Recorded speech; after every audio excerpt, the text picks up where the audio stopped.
ரெண்டாவது கருங்காலி நட்டா என்ன ஆகு, எங்கெல்லாம் வளரு, இதனுடைய தன்மை எப்படி இருக்கு, இந்த மாதிரி நிறைய கேள்வி கேட்குறீங்க. கருங்காலி பற்றி எனக்கு தெரிஞ்ச அளவுக்கு சொல்லிடணுங்க. கருங்காலி ஒரு மருந்து பொருள். மரத்தில் செஞ்சு குழந்தைகளுக்கு கொடுத்ததுக்கு காரணம் ராவி பவுடராக பண்ணிங்க.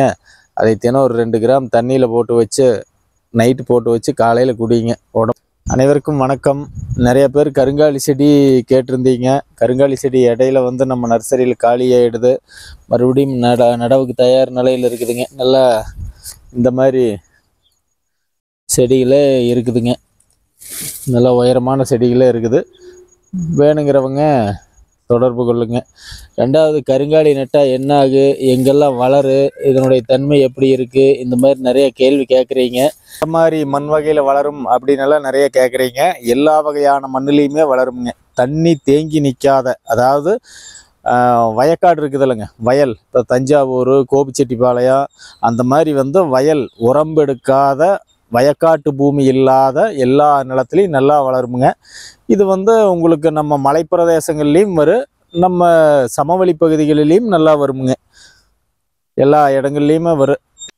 ஆனால் வளர்ச்சி கொஞ்சம் முன்ன பின்ன இருக்குமுங்க. மலை மற்றும் மலைப்பாங்கான இடத்துல எல்லாம் வேகமாக வளரு. நம்ம சாதாரண நிலங்கள்லையெல்லாம் கொஞ்சம் ஸ்லோவாகுங்க. முல்லை நிலத்தில் ஸ்லோவாகு. மருத நிலத்துக்கு இந்த மரம் சூட் ஆகாதுங்க. மற்றபடிக்கு எல்லா பக்கமே நடலாம்.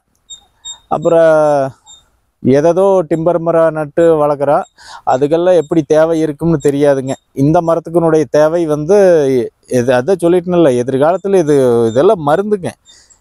இதெல்லாம் மருந்து அதுக்கு தேவைப்படுமுங்க.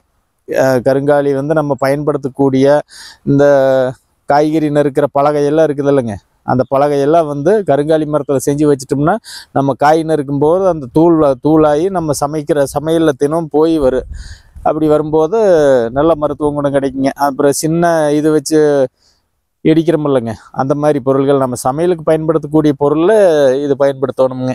அப்போ தான் நம்மளுக்கு பாசிட்டிவ் எனர்ஜி கிடைக்கும். சும்மா மற்றபடிக்கு அதை எதையும் செஞ்சு வச்சுட்டு பாசிட்டிவ் எனர்ஜி கிடைக்கும்னா கிடைக்காதுங்க. பாசிட்டிவ் எனர்ஜிங்கிறதே சிந்தனை தானுங்க, மற்றது ஒன்றுமே இல்லை. எதை பற்றி சிந்திக்கிறோம், நல்லதை சிந்திச்சா அதுதான் பாசிட்டிவ் எனர்ஜி. நானும் மட்டும் நல்லா இருக்கோன்னு சிந்திச்சா அப்படி இது வராதுங்க. மெய்ஞானத்தில் சுயநலம் இருக்கக்கூடாதுங்க. பகுத்துண்டு பள்ளியூர் ஓம்புதல் நூலோர் தொகுத்தவற்றுள்ளெல்லாம் தலைன்னு வள்ளுவர் சொன்ன மாதிரி, வாடிய பயிரை கண்ட போதெல்லாம் வாடினேன் அப்படின்னு வள்ளலார் சொன்ன மாதிரி இருந்ததுன்னா நம்மளுக்கு நிறையா விஷயம் இயற்கை அதுவாக காட்டுமுங்க. இயற்கை எப்படி படிநிலை வச்சுருக்குதுன்னா, நானே எனக்கு உடம்புல பிரச்சனை வந்ததா இதையெல்லாம் தேட தொடங்கினேன். இது படிக்கட்டுகளாக வச்சுருக்குது. 1ஆவது படியில் ஏறி நின்னாத்தான் 2ஆவது படி இருக்கிறதே தெரியுமுங்க. 2ஆவது படியில் ஏறி நின்னாத்தான் 3ஆவது படி இருக்கிறதே தெரியுமுங்க. அதனால் இந்த சுயநலத்திலிருந்தும் வெளியில் வரணுங்க. அது இயற்கையோடு ஒன்றி சிந்திக்க தெரியணும். இயற்கையை பற்றி துல்லியமான புரிதல் இல்லைன்னா நம்ம சிக்கிடுவோம்.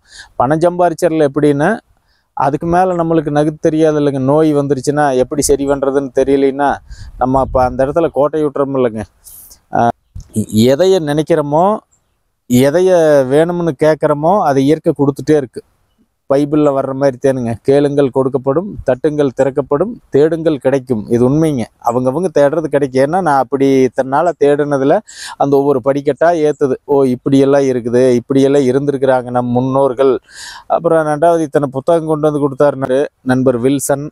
அவங்கெல்லாம் அமெரிக்காவிலேருந்து அங்கெல்லாம் இருந்துட்டு இங்கே வந்துட்டாங்க.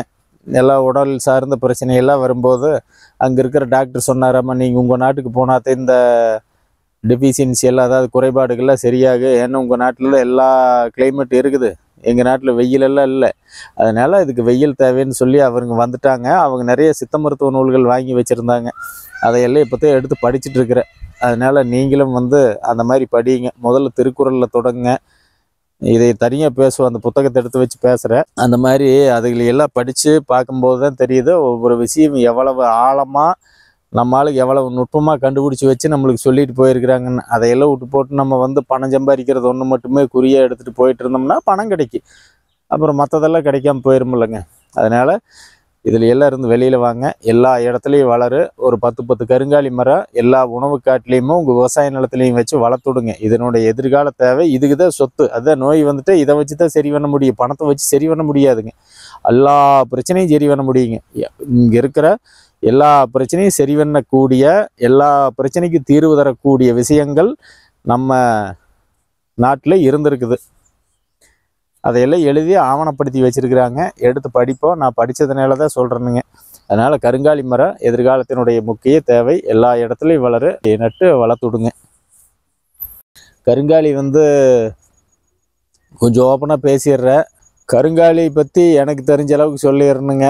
பூஜை ரூமில் வைக்கிறதுனாலையோ, கருங்காலி மாலை செஞ்சு போடுறதுனாலையோ, இதனால எல்லாம் ஒன்றும் நடக்காதுங்க.